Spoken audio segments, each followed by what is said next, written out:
آپ سب کو السلام علیکم۔ 8 جنوری 2025 بروز بدھ۔ امید کرتی ہوں آپ سب لوگ جہاں بھی ہوں گے خوش و خرم ہوں گے اور ہمیشہ ایسے ہی خوش و خرم رہیں گے، آمین۔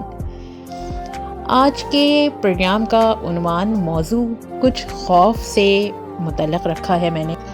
جذبے ہماری زندگی پہ کس طرح اثر انداز ہوتے ہیں، چاہے وہ خوف کے ہوں، خوشی کے ہوں، یا محبت کے ہوں، یا نفرت کے۔ آج کے موضوع کے حوالے سے آپ اس کو بہتر انداز سے سمجھ سکیں گے۔ تحقیق سے یہ بات سامنے آئی ہے کہ انسان کے اندر خوف اندھیرے کا نہیں بلکہ رات کا ہوتا ہے، اسی لیے دن میں تاریکی کے باوجود بھی انسان خوفزدہ نہیں ہوتا۔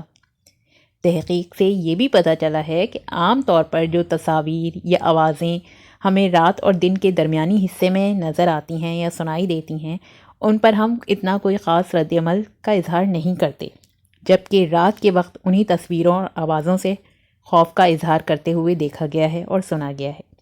اسی لیے کمرے میں ہونے کے باوجود بھی رات میں آنے والی آوازیں اور بننے والی تصویریں خوف کو بڑھا دیتی ہیں۔ آئیے چلتے ہیں مسرت حسین کی لکھی ہوئی کہانی گڑیا گڈا اور وہ کے اس حصے کی جانب جس نے مجھے اس کہانی کو مکمل طور پر پڑھنے کے لیے مجبور کر دیا۔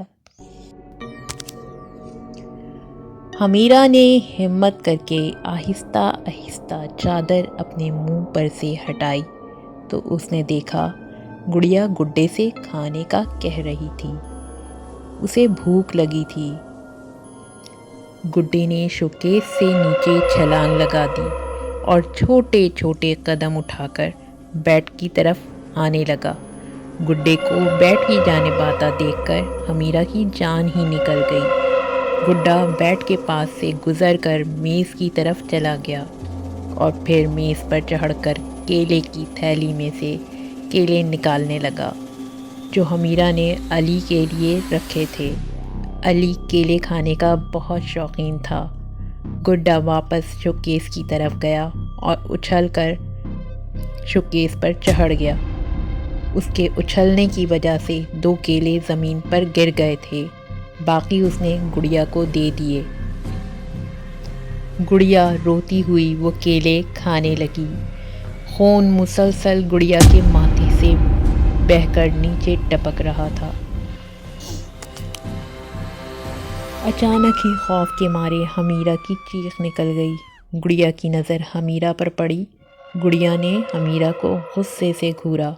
اس کی آنکھیں شعلہ اگل رہی تھیں۔ خوف کے مارے حمیرہ کو لگا کہ جیسے اس کی جان ہی نکل گئی ہو۔ گڑیا نے گڈے کو اشارہ کیا تو جیسے اس نے حمیرہ کی شکایت کی ہو۔ گڈے نے حمیرہ کو دیکھا اور ایک بار پھر شوکیس سے چھلانگ لگا دی اور بیٹ کی طرف آنے لگا۔ غصے سے بڑبڑاتا ہوا گڈا جیسے جیسے بیٹ کے قریب آ رہا تھا، حمیرہ کو لگا جیسے اس کا دم ہی نکل جائے گا اور وہ خوف کے مارے بے ہوش ہو گئی۔ کہانی کو مزید پڑھنے کے لیے آپ کو نیچے کامنٹس باکس میں اس کہانی کا پورا لنک دے دوں گی، آپ اس کو پڑھ سکتے۔ چینل کو زیادہ سے زیادہ سبسکرائب کیجیے۔ اگلے پروگرام دیکھنے کے لیے اجازت چاہوں گی۔ اللہ حافظ۔